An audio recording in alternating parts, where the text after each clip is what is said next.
Hello everyone, welcome back.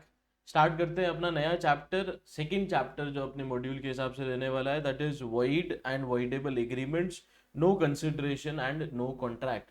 अब अभी तक कुछ टाइप्स ऑफ कॉन्ट्रैक्ट अपन डिस्कस करके आ चुके हैं, जिसके अंदर अपन ने एक कैटेगरी डिस्कस करी थी, दैट वाज वॉइड कॉन्ट्रैक्ट, और दूसरा था वॉइड एग्रीमेंट, एंड तीसरा था अपने लिए वॉइडेबल कॉन्ट्रैक्ट।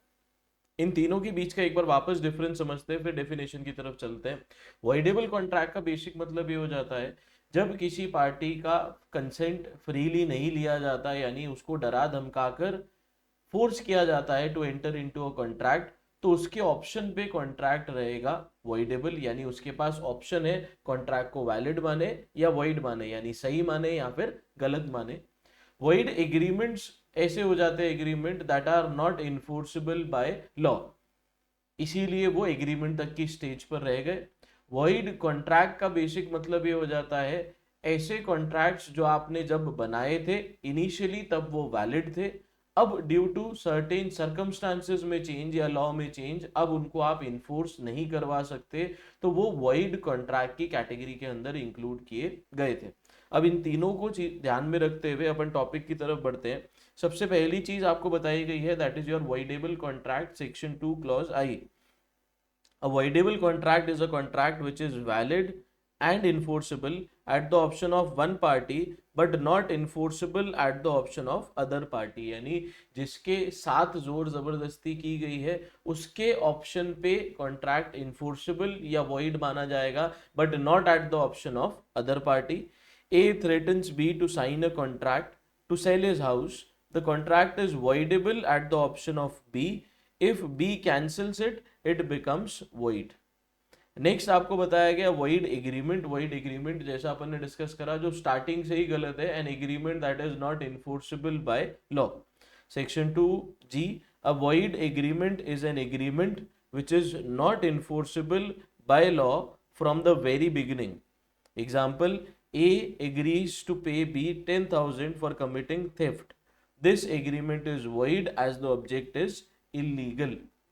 नेक्स्ट आ जाता है आपके लिए वॉइड कॉन्ट्रैक्ट, यानी जो कॉन्ट्रैक्ट जब आपने बनाए थे तब वैलिड थे, but now due to change in circumstances और लॉ अब आप उसको इन्फोर्स नहीं करा सकते। Section 2 J, a void contract is a contract which was valid when made but becomes unenforceable by law letter.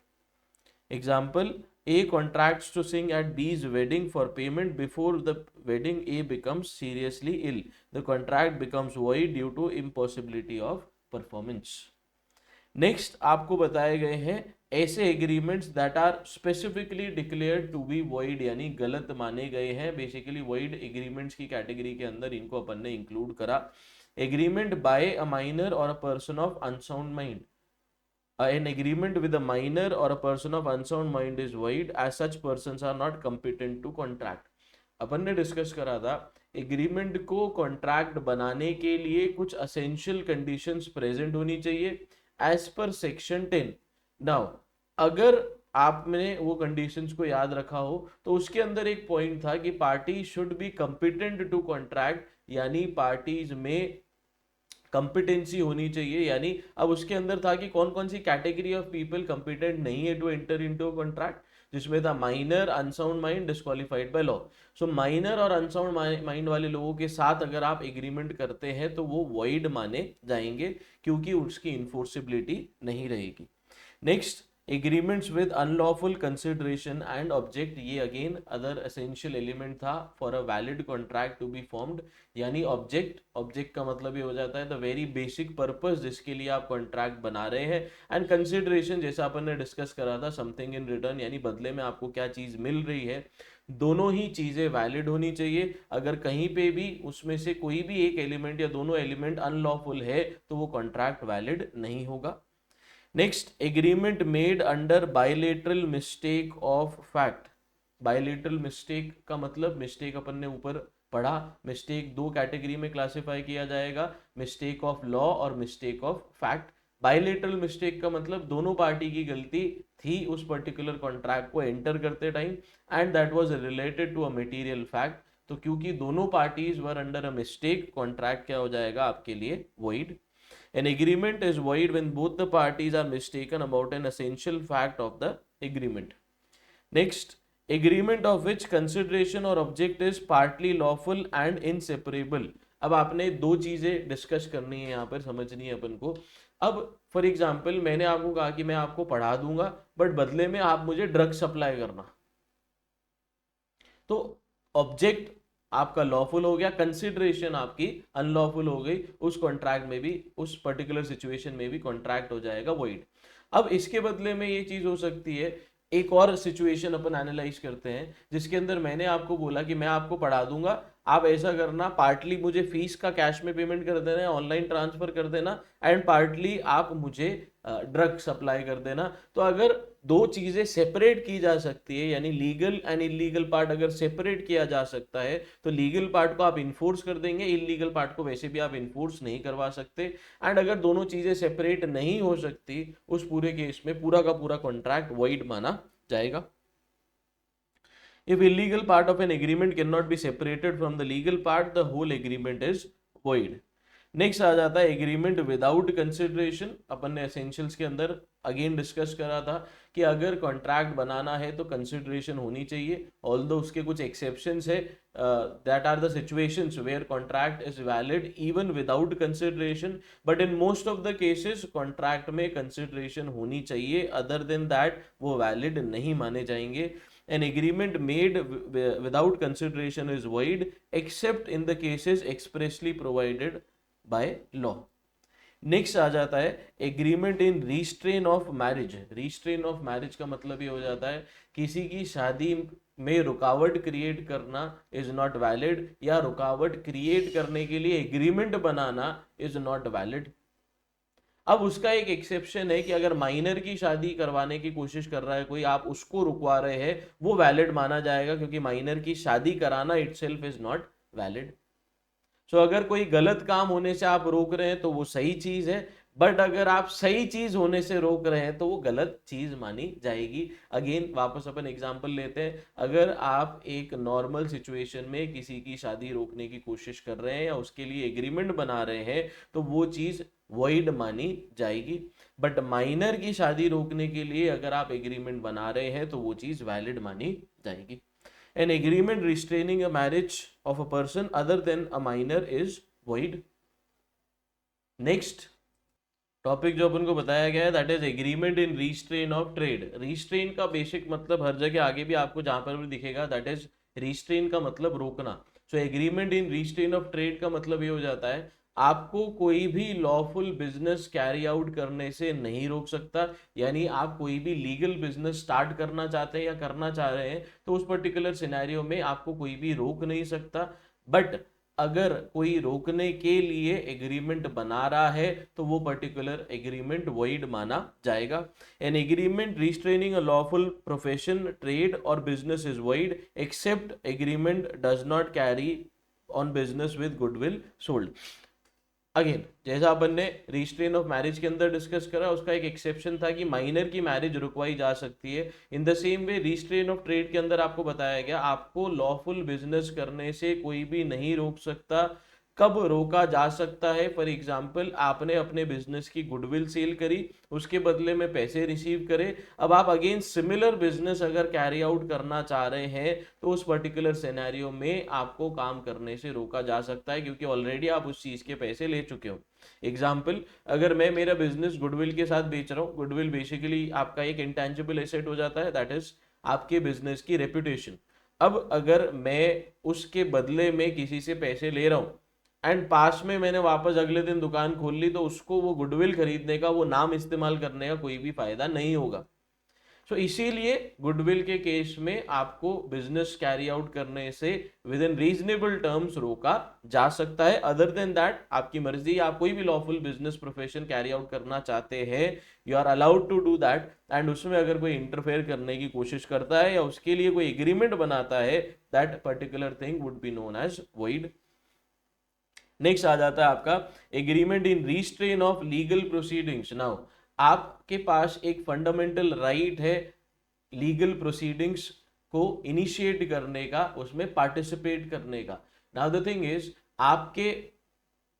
आपने एक एग्रीमेंट बनाया किसी इंसान के साथ जिसने आपकी ये पर्टिकुलर फंडामेंटल राइट छीन ली, दैट इज आपने एग्रीमेंट में लिख दिया कि हमारे बीच में कोई भी डिस्प्यूट होगा हम कोर्ट में नहीं जाएंगे, that particular situation is not valid, वो वॉइड मानी जाएगी। An agreement restricting a party from enforcing legal rights और limiting the time to enforce them is void to that extent.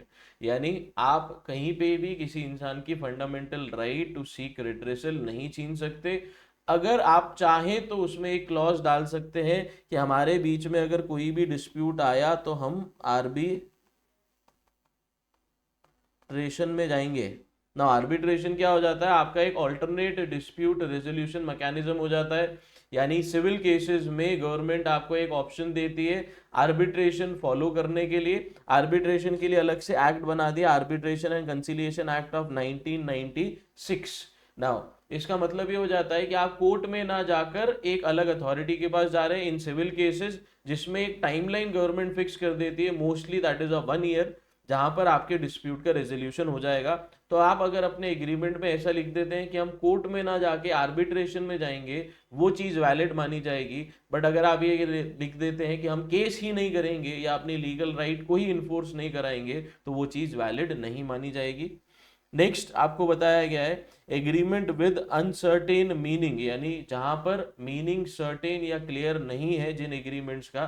For example मैंने आपको बोला कि आप मुझे ऑयल सप्लाई करना, अपन ने एग्रीमेंट कर लिया, रेट डिसाइड कर ली, सब चीजें डिसाइड कर ली, but later on it was discovered कि कौन सा ऑयल सप्लाई करना है वो कहीं पे भी क्लियरली आपने मेंशन नहीं करा। सो उस पर्टिकुलर सिनेरियो में एग्रीमेंट वॉइड की कैटेगरी में चला जाएगा, क्योंकि वहां पर meaning of the agreement is not certain. An agreement is void if its meaning is not certain or capable of being made certain, यानी अगर उसका मीनिंग सर्टेन नहीं है, सर्टेन हो भी नहीं सकता, उस पर्टिकुलर केस में आपका एग्रीमेंट वॉइड माना जाएगा। Next agreement by way of wager, wagering agreements void होते हैं। वेगरिंग का सिंपल सेंस में मतलब हो जाता है सट्टा, स्पेक्युलेटिव ट्रांजैक्शंस। अब वो सारी चीजें वॉइड मानी जाएगी। So wagering agreements are void, no suit can be filed to recover money won on wager, यानी सट्टे से अगर आप पैसा जीतते हैं, सामने वाली पार्टी आपको देने से मना कर देती है, उस पर्टिकुलर केस में आप सामने वाली पार्टी से पैसा रिकवर करने के लिए केस नहीं कर सकते, क्योंकि आपका जो मेन एग्रीमेंट था वही वॉइड डिक्लेयर्ड है by the government. Next section 36 आपको बताया गया agreement contingent on impossible event, यानी मैंने एक एग्रीमेंट बनाया या मैंने आपसे एक कॉन्ट्रैक्ट बनवाने की कोशिश करी, जिसमें मैंने आपको ये कहा कि अगर ये मरा हुआ इंसान जिंदा हो जाएगा तो मैं आपको 10 लाख रुपए दूंगा। तो अब मेरा आपको 10 लाख रुपए का देने का इवेंट किसके ऊपर डिपेंडेंट है, एक मरे हुए इंसान के जिंदा होने के ऊपर, दैट इज नॉट पॉसिबल। सो वही चीज आपको बताई गई है कि आप ऐसे कंटिंजेंट कॉन्ट्रैक्ट बना रहे हैं। अब कंटिंजेंट कॉन्ट्रैक्ट एक्चुअल में होते क्या है, ऐसे कॉन्ट्रैक्ट जो एक फ्यूचर अनसर्टेन इवेंट के ऊपर डिपेंडेंट है एंड उसके बेसिस पे आप एक कोलेटरल ट्रांजैक्शन करते हैं। नाउ वो चीज आपके कंटिंजेंट कॉन्ट्रैक्ट के अंदर क्लासिफाई की जाती है। तो यहां पर आपका 10 लाख देना किसके ऊपर डिपेंडेंट है, एक मरे हुए इंसान के जिंदा होने के ऊपर, इसलिए ये कंटिंजेंट कॉन्ट्रैक्ट की डेफिनेशन के अंदर इंक्लूड किया गया। तो agreement contingent on impossible event अगर है तो एग्रीमेंट वॉइड माने जाएंगे, क्योंकि एग्रीमेंट जिसके बेसिस पे बनाया गया है वो इवेंट होना ही नहीं है। And contingent agreement depending upon an impossible event is void whether impossibility exists now or arises later, यानी इनिशियल या सब्सिक्वेंट दोनों इम्पॉसिबिलिटी के केस में एग्रीमेंट आपका void माना जाएगा। नेक्स्ट आपको बताया गया reciprocal promise, one legal and one illegal. When one part of reciprocal promise is legal and the other is illegal, the illegal part makes the agreement void. Example, A promises to lend 5,000 to B and B promises to supply stolen goods to A. The promise to lend money is legal but the promise to supply stolen goods is illegal, therefore the agreement is void। यानी reciprocal promises में से अगर एक part legal है दूसरा illegal है तो पूरा का पूरा void माना जाएगा। तो ये थे कुछ कैटेगरी ऑफ एग्रीमेंट्स जो स्पेसिफिकली गवर्नमेंट ने करने के लिए मना किए हुए हैं। ये कंप्लीट करता है अपना second chapter of our module. एक बार पूरा का पूरा अगर अपन रिकैप लें तो सबसे पहले अपन को 3 कॉन्ट्रैक्ट्स एग्रीमेंट्स के बारे में बताया गया, voidable, void contract, void agreement. साथ ही साथ अपन को नेक्स्ट जो मेजर इंपॉर्टेंट टॉपिक इस चैप्टर में नया आपको देखने को मिला, that is agreements that are specifically declared to be void. Specifically declared to be void का मतलब ये हो जाता है क्लियरली गवर्नमेंट ने मना किया हुआ है ये पर्टिकुलर एग्रीमेंट्स करने के लिए, यानी सेक्शन 11, 12 माइनर या अनसाउंड माइंड वाले लोगों के साथ अगर आप एग्रीमेंट करना चाहते हो वॉइड है।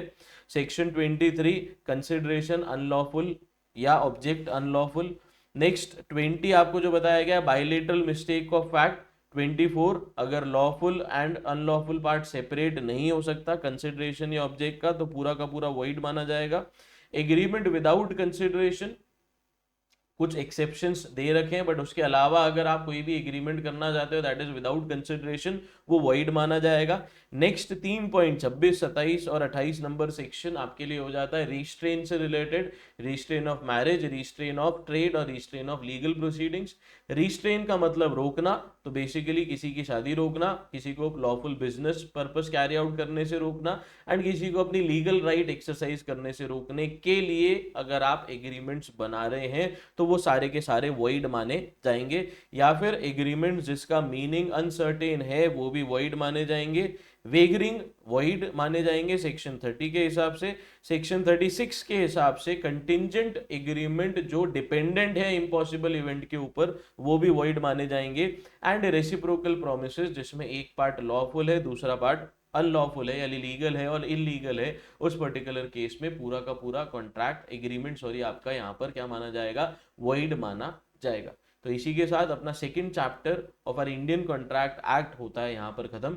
मिलते हैं अगले चैप्टर के अंदर जिसमें अपन स्टार्ट करेंगे एक नया चैप्टर एंड उसको कंटिन्यू करने की कोशिश करेंगे। एंड कोशिश करेंगे अपन अब क्या करेंगे, जैसे 2 चैप्टर हो गए तो अपने लिए एक टास्क रहेगा, इससे रिलेटेड जितने एमसीक्यूज अपने मॉड्यूल में दे रखे हैं एक बार आप साइमल्टेनियसली उसको सॉल्व करते रहे। अपन मॉड्यूल वाले क्वेश्चंस भी डिस्कस करेंगे इस पर्टिकुलर लेक्चर्स के अंदर एंड साथ ही साथ अपन एडिशनल क्वेश्चंस भी डिस्कस करेंगे ताकि अपनी तैयारी अच्छे से हो जाए एंड अपन अच्छे नंबर ला सके लॉ के अंदर। सो मिलते हैं अगले लेक्चर के अंदर। Till then thank you and keep watching.